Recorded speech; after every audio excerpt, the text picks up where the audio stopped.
नमस्कार दोस्तों, मैं आचार्य ध्यान आमीन। और अभी जो है आज हमारा 3 दिन का ग्रुप था साईं दर्शन।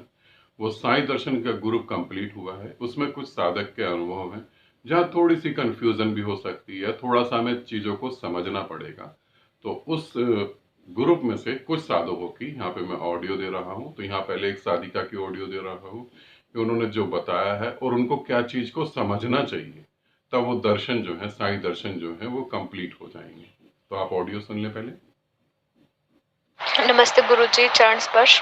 गुरुजी, सबसे पहले तो मैं आपको बहुत बहुत धन्यवाद देना चाहती हूँ कि आपने मुझे इस ग्रुप का पार्ट बनाया और मुझे ये साईं साधना दी। मैंने तीनों दिन सुबह और शाम दोनों टाइम ये साधना की है और मेरा अनुभव बहुत अच्छा रहा। मेरा मन बहुत शांत हो जाता था ये करके। कुछ चीज़ें थी, कुछ लाइफ में कुछ प्रॉब्लम चल रही थी जिनके लिए मैं डबल माइंडेड थी, जो उनका भी सोल्यूशन इसमें दिखता था, मुझे वो डबल माइंडेडनेस ख़त्म हो जाती थी। मुझे साक्षात दर्शन तो नहीं हुए साईं के, लेकिन एक उम्मीद बंधी है कि अगर मैं करती रहूँगी तो मुझे दर्शन ज़रूर होंगे एक दिन। और मुझे ऐसा लगता है कि साईं मेरे आसपास है, तो ये मेरा अनुभव है। मुझे साईं की पूरी प्रतिमा, जैसे वो गेरुए कपड़ों में सैफ्रॉन ड्रेस में रहते थे, मुझे ऐसा लगता है वो बिल्कुल मेरे आसपास कहीं है and he is smiling upon मी, आशीर्वाद दे रहे हैं, तो मुझे वो फील हमेशा रहता है। अब यहाँ हम समझेंगे, इससे पहले इसी जन्म, जो साईं का ये जन्म था, उसी के बारे में एक छोटी सी कथा है वो बता रहा हूँ। एक बार साईं के पास एक सेठ गया और उस सेठ ने बोला कि जो है साईं आप कल घर पे खाना खाने के लिए आए। साईं ने बोला कि ठीक है, मैं खाना खाने के लिए आऊँगा। और उसने जो है अपने घर पे जाके अपनी पत्नी को, पूरे परिवार को बताया। उन्होंने खाना वाना सब कुछ बना लिया और वो इंतजार करते रहे, साईं नहीं आए। तो वो फिर दूसरे दिन साईं के पास गया और उसने बोला कि आप आए नहीं, आपको पूरी दिन इंतजार करी हमने।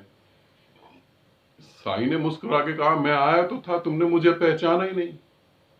उसने कहा, नहीं नहीं, आप झूठ बोल रहे हैं, आप कब आए हैं? साईं ने कहा, ध्यान करो, मैं तो आके तुमसे खाना भी मांगा। तो उसको ध्यान आया कि एक भिखारी आया था। तो उसने कहा, वो जो भिखारी था वो आप थे क्या?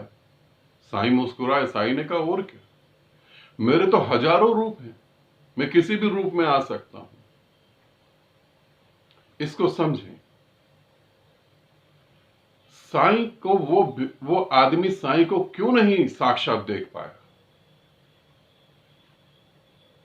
क्यों नहीं देख पाया? क्योंकि साईं की वही प्रतिभा, वही फेस स्ट्रक्चर और वही सब कुछ जो है वो अपने मन में बिठा चुका था। उसे मालूम था साईं आएंगे तो इसी रूप में आएंगे। इसी वजह से वो नहीं देख पाया। तो जब आप सब कुछ छोड़ दें, जैसे मैंने विधि कराई उसमें मैंने बताया कि आप सब कुछ छोड़ दें, तो जब आप सब कुछ छोड़ेंगे तो वो एनर्जी रूप में आपको महसूस हो सकते हैं। वो आपको इस जन्म के हिसाब से दर्शन दे सकते हैं।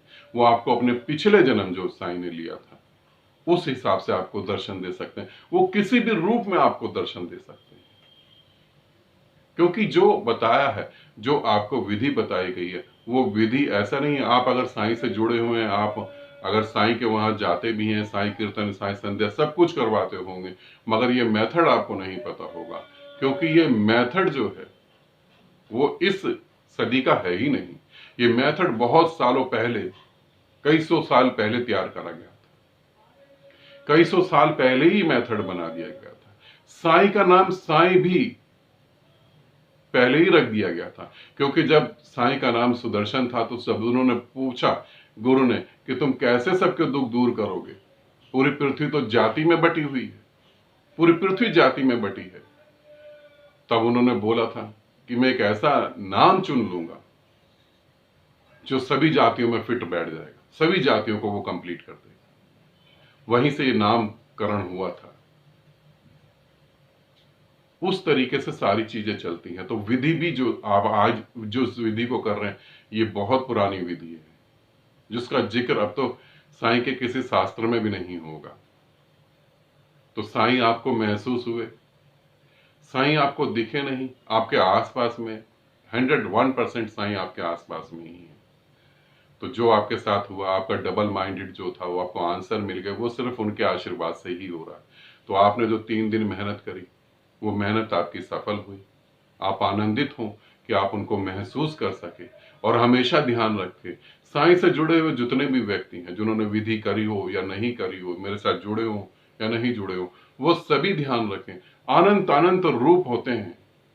गुरु के अनंत अनंत रूप होते हैं। गुरु अर्थात परमात्मा, परमात्मा अर्थात रेत का कण और हिमालय की चोटी, सब में वास करता है। ठीक है, तो आपको दर्शन हुए, बहुत अच्छा लगा। आनंदित रहें, सदा खुश रहें। बहुत बहुत प्रेम आप।